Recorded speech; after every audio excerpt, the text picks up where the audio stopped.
Se perguntar a 5 pessoas diferentes sobre Jesus Cristo, é provável que obtenha 5 opiniões diferentes.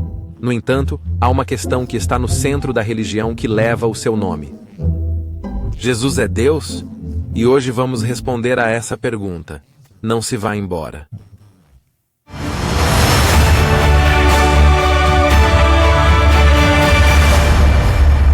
Saudações e bem-vindo ao Tomorrow's World, onde o ajudamos a dar sentido ao seu mundo através das páginas da Bíblia. Estamos contentes por estares aqui e a pergunta de hoje é uma das mais importantes que alguma vez poderás fazer. Jesus é Deus? Esta pergunta sobre Jesus é importante. As estimativas indicam que cerca de 2,4 mil milhões de pessoas no mundo afirmam que o cristianismo é a sua religião. Quase meio bilhão mais do que o Islão e mais de 1 bilhão mais do que o hinduísmo. No entanto, apesar de quase 1/3 do planeta reivindicar uma religião centrada na pessoa de Jesus Cristo, muitas dessas mesmas pessoas discordam sobre quem ele realmente foi.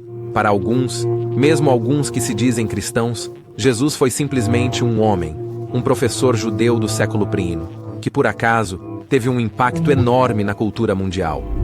O falecido Shelby Spong, um bispo da Igreja Episcopal, era bastante famoso pela sua posição de que Jesus não era de facto Deus, não nasceu de uma virgem e nunca ressuscitou. Outras religiões que se dizem cristãs ensinam coisas diferentes sobre a divindade de Jesus. Algumas ensinam que Jesus foi um ser criado como os anjos. Algumas identificam-no com o arcanjo Miguel. Outras afirmam que Jesus e o demônio foram irmãos no passado. E outros ainda afirmam que Jesus e o Pai são a mesma pessoa, e não duas pessoas divinas separadas. Fora do cristianismo nominal, as ideias também variam. Algumas religiões consideram que Jesus foi um homem santo, um guru sábio, ou mesmo um profeta, mas não verdadeiramente divino, como Deus é divino. Outras consideram-no uma manifestação de Deus, como um avatar ou uma espécie de mestre ascendido, à maneira dos ensinamentos da nova era. E ainda há aqueles que acham que ele nunca existiu, como se fosse um produto da imaginação ou uma ficção criada no primeiro século para formar a base de uma nova religião. Talvez devêssemos abordar primeiro esta questão, no caso de alguns de vós terem sido infectados por esta mentira perniciosa. Existem provas abundantes de que Jesus de Nazaré existiu de facto. Mesmo que consideremos o Novo Testamento não como uma escritura, mas como um mero produto humano da história, como a Ilíada de Homero ou os comentários de César, ele fornece provas abundantes de que Jesus foi uma pessoa real, remontando a 2 ou 3 décadas da sua vida. Temos até um fragmento do Evangelho de João, o famoso papiro P52 da Rylands Library, que data de um punhado de anos depois de se acreditar que o apóstolo João o escreveu. E fora do Novo Testamento, vários registros históricos seculares referem-se a Jesus e ao impacto dos seus ensinamentos e exemplo no primeiro século. O historiador judeu contemporâneo, Joséfo, o historiador romano Tácito e Plínio, o jovem, todos falam de Jesus Cristo como uma pessoa real, demasiado cedo no registro histórico para que um relato imaginário se tenha instalado tão profundamente. De facto, um dos defensores mais eficazes da existência real de Jesus Cristo é o estudioso do Novo Testamento Bart Ehrman. Embora Ehrman tenha declarado publicamente que não acredita que Jesus tenha sido divino, não acredita no sobrenatural e não se considera um cristão. Ele é igualmente claro ao afirmar que as provas da existência de Jesus são esmagadoras. Referindo-se àqueles que afirmam que a existência de Jesus é apenas um mito, Ehrman escreve: é justo dizer que os mitificadores, como grupo e como indivíduos, não são levados a sério pela vasta maioria dos acadêmicos nos campos do Novo Testamento, cristianismo primitivo, história antiga e teologia. De facto, quase todos os estudiosos, tanto seculares como religiosos, tendem a concordar. Como resume Ehrman, apesar da enorme variedade de opiniões, há vários pontos em que praticamente todos os estudiosos da antiguidade concordam. Jesus era um homem judeu, conhecido por ser um pregador e professor, que foi crucificado, uma forma romana de execução, em Jerusalém, durante o reinado do imperador romano Tibério, quando Pôncio Pilatos era o governador da Judéia. Em suma, aqueles que dizem que Jesus nunca existiu devem ser levados tão a sério como aqueles que dizem que a fada dos dentes ou o Pai Natal existem. Factos são factos. E o homem Jesus de Nazaré viveu e caminhou nesta terra há cerca de 2000 anos na Judéia, ensinando à volta do mar da Galileia e em Jerusalém. Mas será que a história acaba aí? Um grande mestre que morre aos 30 e poucos anos e que, por acaso, tem uma religião fundada em seu nome? Ou será que Jesus foi mais do que um homem? E a questão que está no centro do nosso debate de hoje, Jesus é Deus, ou é verdadeira ou é falsa? Então, qual é que é? É certo que a ideia de que Jesus poderia ser Deus, tal como Deus Pai é Deus, é uma afirmação grande e audaciosa, sem dúvida. E a única maneira de saber é deixar que o próprio Deus nos revele a resposta. Deixemos que os estudiosos e os cépticos tenham as suas opiniões e debatam as suas conclusões. O que nos deve preocupar é o que Deus diz de Jesus. O que é que a palavra de Deus diz? Jesus era apenas um homem? Ou talvez algo maior do que um homem, mas menor do que Deus, como um anjo? Ou será que ele era verdadeiramente Deus em carne e osso? A Bíblia responde a estas questões de forma clara. Jesus é Deus. De facto, a sua identidade como Deus foi declarada muito antes de ele ter nascido. No seu Evangelho, Mateus explica que o nascimento virginal de Jesus tinha sido profetizado muito antes por Isaías. Assim, tudo isto aconteceu para que se cumprisse o que foi dito pelo Senhor por intermédio do profeta. Eis que a Virgem conceberá e dará à luz um filho, e chamá-lo-ão pelo nome de Emanuel, que se traduz por Deus conosco. É isso mesmo, Jesus é literalmente Deus conosco. O apóstolo João, no seu relato evangélico, explica isto com algum pormenor. Vamos lê-lo no capítulo 1 de João, começando no versículo 1. No princípio era o Verbo, e o Verbo estava com Deus, e o Verbo era Deus. Ele estava no princípio com Deus. Todas as coisas foram feitas por intermédio dele, e sem ele, nada do que foi feito se fez. Nele estava a vida, e a vida era a luz dos homens. E a luz brilha nas trevas, e as trevas não a compreenderam. A palavra, ou em grego, o Logos ou porta-voz, é aquele que se tornou Jesus Cristo. Caso não seja claro, João especifica alguns versículos mais tarde. E o Verbo se fez carne e habitou entre nós, e vimos a sua glória, glória como do unigênito do Pai, cheio de graça e de verdade. João é claro. Aquele que agora é conhecido como Jesus Cristo tinha estado com Deus e também era Deus. Ele tinha estado com Deus na eternidade passada, antes da criação existir. De facto, na sua última Páscoa nesta terra, Jesus rezou para que, após a sua crucificação, voltasse a esse estado de glória com o seu Pai, ao estado de coexistência eterna que conheciam antes de ele se tornar carne. Lemos isso em João 17, no versículo 5, onde Jesus reza: E agora, ó Pai, glorifica-me junto de ti, com a glória que eu tinha contigo antes que o mundo existisse. Sim, existindo na eternidade passada, com aquele a quem agora chamamos Pai, Jesus também era Deus. João chama-lhe o Verbo, ou Logos em grego. Isto porque ele sempre foi o porta-voz de Deus, representando a vontade do Pai e a palavra do Pai. João 12 diz: Porque eu não falei por mim mesmo, mas o Pai que me enviou me deu ordem sobre o que eu devia dizer e sobre o que eu devia falar.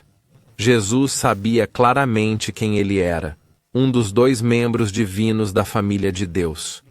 Durante o seu ministério, fez inúmeras afirmações que ilustram este facto, tão claramente que as autoridades judaicas procuraram apedrejá-lo por aquilo que consideravam afirmações blasfemas. Em João 8, por exemplo, Jesus fala do antigo patriarca Abraão, começando no versículo 56. Abraão, vosso pai, alegrou-se por ver o meu dia, viu-o e alegrou-se. Disseram-lhe então os judeus: Ainda não tens 50 anos, e viste Abraão? Em verdade vos digo, antes que Abraão existisse, eu sou. Não deve haver qualquer dúvida sobre esta afirmação. Jesus não disse: antes que Abraão existisse, eu existia. Ele disse: antes que Abraão existisse, eu sou. Esta afirmação, de resto não gramatical, é uma referência direta à declaração de Deus a Moisés em Êxodo 3:14. E Deus disse a Moisés: eu sou o que sou. E disse mais: assim dirás aos filhos de Israel: eu sou, me enviou a vós. Os judeus do tempo de Jesus compreenderam a sua afirmação e tentaram apedrejá-lo por isso. Mais tarde, Jesus faz uma afirmação semelhante sobre a sua própria divindade. Vemos isto no capítulo 10 de João. Eu e o meu Pai somos um. Então, os judeus pegaram novamente em pedras para o apedrejar. Jesus respondeu-lhes: tenho-vos mostrado muitas obras boas da parte de meu Pai. Por qual dessas obras me apedrejais? Os judeus responderam-lhe dizendo: não te apedrejamos por uma boa obra, mas por blasfêmia. E porque tu, sendo homem, te fazes Deus a ti mesmo. Sim, Jesus sabia quem era, e os líderes religiosos do seu tempo compreendiam exatamente o que significavam as suas afirmações. Não só Jesus entendia quem ele era, como também os seus seguidores do primeiro século. E se ele é menos do que Deus, as crenças, práticas e verdades fundamentais do cristianismo tornam-se uma mentira. Em Colossenses 2:2, o apóstolo Paulo referiu-se ao mistério de Deus, tanto do Pai como de Cristo. Sim, a divindade consiste no Pai e em Cristo, os dois membros da família de Deus. Falando de Jesus Cristo, Paulo escreve anteriormente em Colossenses capítulo 1, começando no versículo 16. Porque por ele foram criadas todas as coisas que há nos céus e na terra, visíveis e invisíveis, sejam tronos, sejam dominações, sejam principados, sejam potestades. Todas as coisas foram criadas por ele e para ele. E ele é antes de todas as coisas, e nele consistem todas as coisas. Estas palavras ecoam o que lemos anteriormente no capítulo 1 de João, que todas as coisas foram feitas por intermédio dele, e sem ele, nada do que foi feito se fez. Esta é uma afirmação muito completa. A Henry Ford é atribuída a criação do modelo T na América, mas foram outras as mãos que realizaram o trabalho. Assim também Deus, o Pai, é o nosso Criador. Mas a Bíblia deixa claro de quem são as mãos que fizeram a obra, as daquele que se tornou Jesus Cristo. Tudo foi criado através dele e para ele. Jesus Cristo é, de uma forma muito real, o nosso Criador, tal como o Pai. Juntos, são a razão pela qual o Gênesis 1:26 diz: façamos o homem à nossa imagem, conforme a nossa semelhança, porque havia dois seres de Deus a falar.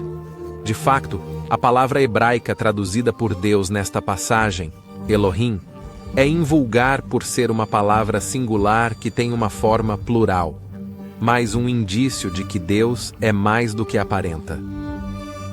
Paulo é igualmente flagrante em Efésios, capítulo 3 e versículo 9, onde diz que procura fazer ver a todos qual é a comunhão do mistério, que desde o princípio dos tempos esteve oculto em Deus, que criou todas as coisas por Jesus Cristo. Essas e outras passagens deixam claro que Jesus Cristo não é um anjo, nem mesmo o arcanjo Miguel. Observe Hebreus 1 e o versículo 5. Pois a qual dos anjos disse alguma vez: tu és meu filho, hoje te gerei, e ainda, eu serei para ele um pai, e ele será para mim um filho. E o segundo, versículo 13. Mas a qual dos anjos disse alguma vez: assenta-te à minha direita, até que eu ponha os teus inimigos por escabelo dos teus pés? Estas perguntas são retóricas, porque a resposta é óbvia. A nenhum dos anjos Deus alguma vez disse isto. Elas só foram ditas ao co-criador do Pai, que estava com Deus e que era Deus, aquele a quem chamamos agora Jesus Cristo. De facto, todas as verdades vitais no cerne da fé da Bíblia dependem da verdade de que Jesus é Deus. Como é que Jesus Cristo tem legitimidade para morrer em nosso lugar pelos nossos pecados? Ele tem essa posição porque, como nosso Criador, pode assumir essa responsabilidade. E como é que a sua vida é suficiente para pagar todos os nossos pecados? É porque, como Deus, a sua vida vale infinitamente mais do que todas as nossas vidas juntas. Uma vida eterna dada como pagamento pela morte eterna que ganhamos. E assim, o nosso Criador tornou-se um ser humano, nascido de uma mulher, para poder morrer e pagar essa pena. Ao explicar isso, o apóstolo Paulo explica novamente quem Jesus realmente é.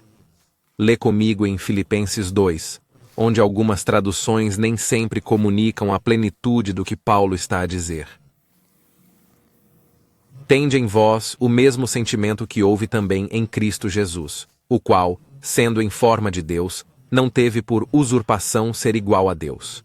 Antes, a si mesmo se esvaziou, assumindo a forma de servo, tornando-se em semelhança de homens.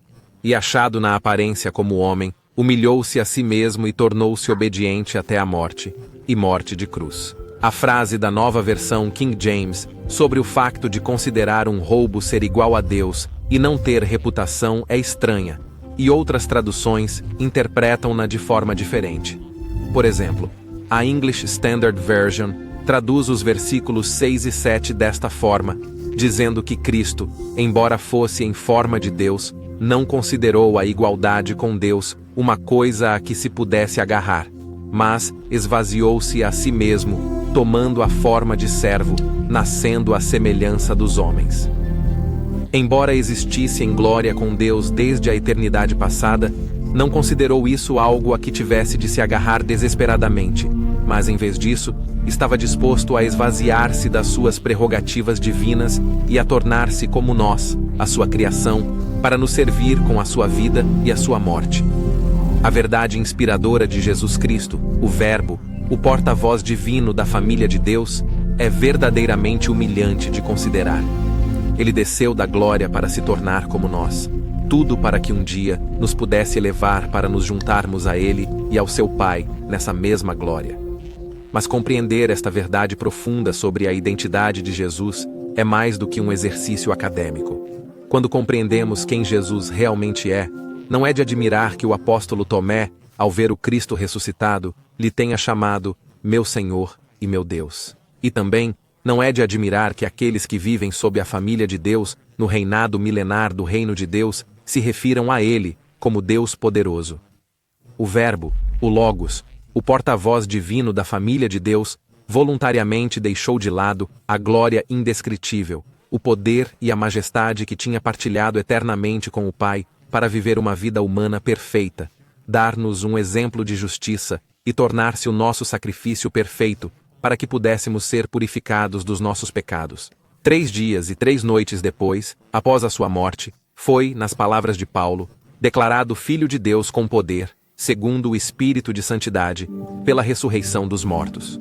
No entanto, muitos dos que se dizem cristãos procuram evitar todas as implicações da identidade de Jesus como Deus. Por exemplo, muitos consideram o Deus do Antigo Testamento cruel e sem coração, ao contrário de Jesus, que é visto como amoroso e misericordioso. E os mandamentos de Deus são muitas vezes caluniados como demasiado restritivos e severos. No entanto, quem foi que trovejou os 10 mandamentos ao antigo Israel no Monte Sinai e serviu como comandante do exército do Senhor, como ele próprio chamou a Josué? O apóstolo Paulo esclarece a questão. Vemos isso em 1 Coríntios capítulo 10, começando no versículo 1. Isso em 1 Coríntios capítulo 10, começando no versículo 1. Além disso, irmãos, não quero que ignoreis que todos os nossos pais estiveram sob a nuvem, todos passaram pelo mar, todos foram batizados em Moisés na nuvem e no mar, todos comeram o mesmo alimento espiritual e todos beberam a mesma bebida espiritual, pois eles beberam da rocha espiritual que os seguiu, e essa rocha era Cristo. Sim, foi Jesus Cristo como o Logos divino ou porta-voz que trovejou os 10 mandamentos. Considere. Êxodo 33 e 34 explicam que Moisés viu Deus por trás com seus próprios olhos. E o relato de Êxodo 24 é ainda mais explícito. Subiram Moisés, Arão, Nadab e Abiú. e 70 dos anciãos de Israel. E viram o Deus de Israel. E debaixo dos seus pés havia como que uma obra pavimentada de pedra de safira, e era como o próprio céu na sua claridade. Reparem que diz claramente que eles viram o Deus de Israel. Mas comparem isso com João 1,18, que diz que ninguém viu Deus em tempo algum. E as palavras de Jesus em João 6,46. Não que alguém tenha visto o Pai, mas aquele que é de Deus, esse viu o Pai. Sim, os anciãos de Israel viram Deus, mas não viram o Pai. Pelo contrário, o membro da família de Deus que viram foi aquele que viria a ser o Filho, o Logos divino. Portanto, se foi Jesus Cristo quem proferiu esses 10 mandamentos, incluindo o mandamento do sábado, não deveriam eles significar mais para os seguidores de Jesus Cristo do que parecem significar para a maioria dos autoproclamados cristãos de hoje? E consideremos também o nosso destino final. Em 1 João 3, no versículo 2, repare no que o apóstolo nos escreve. Amados, agora somos filhos de Deus, e ainda não se manifestou o que havemos de ser. Mas sabemos que, quando Ele se manifestar, seremos semelhantes a Ele, porque o veremos como Ele é. Se temos de nos tornar como Cristo é agora, e Cristo possui agora a glória que tinha com o Pai antes de o mundo existir, então, o que é que isso diz sobre a gloriosa existência futura para aqueles que aguardam o seu regresso? E o que é que isso diz sobre a oração de Jesus na sua última Páscoa, para que os seus seguidores possam um dia ser um só, tal como Ele e o seu Pai são? Muito obrigado por estarem a assistir. Todos nós, aqui no Mundo de Amanhã, trabalhamos arduamente para produzir estes vídeos para o ajudar a compreender o seu mundo através das páginas da sua Bíblia. Se estiver interessado no nosso guia de estudo gratuito, Restaurar o Cristianismo Original, pode obtê-lo em omundodeamanha.org. Se gostar destes vídeos, esperamos que se inscreva. Se quiserem ser notificados quando os vídeos forem publicados, basta clicarem nesse sino. Muito obrigado.